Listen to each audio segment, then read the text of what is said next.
Assalamualaikum warahmatullahi wabarakatuh.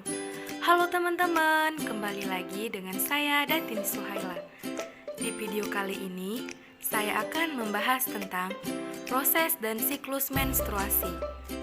Sebelum itu, teman-teman jangan lupa untuk like and subscribe ya. Apa itu menstruasi?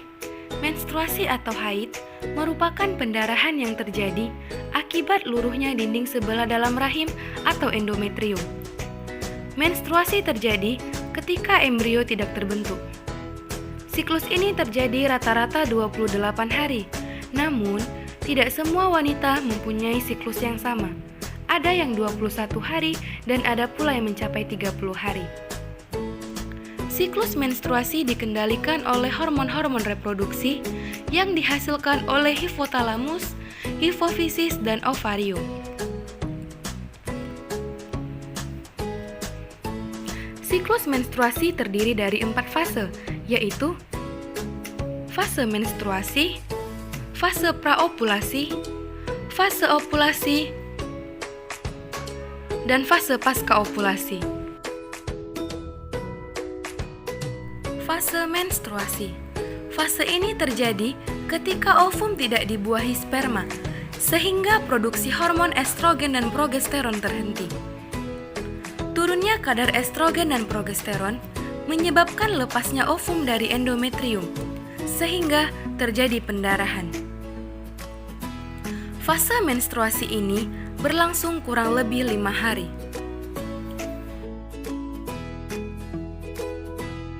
Fase praovulasi. Fase ini disebut juga dengan fase proliferasi.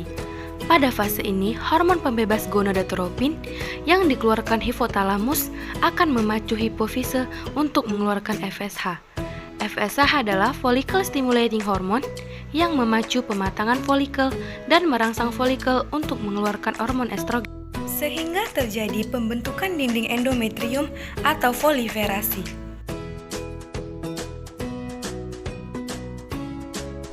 Fase ovulasi.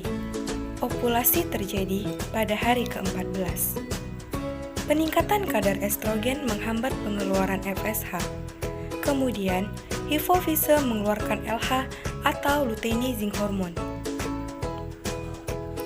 Peningkatan kadar LH merangsang pelepasan sel telur yang telah matang dan folikel di dalam ovarium.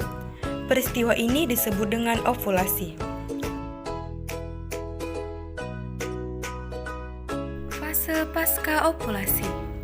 Folikel degraft atau folikel matang yang telah melepaskan sel telur akan berkerut menjadi korpus luteum.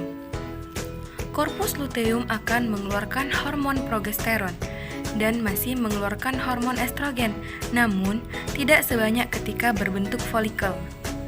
Jika tidak terjadi pembuahan, korpus luteum akan berubah menjadi korpus albikan yang hanya sedikit mengeluarkan hormon, sehingga kadar progesteron dan estrogen menjadi rendah.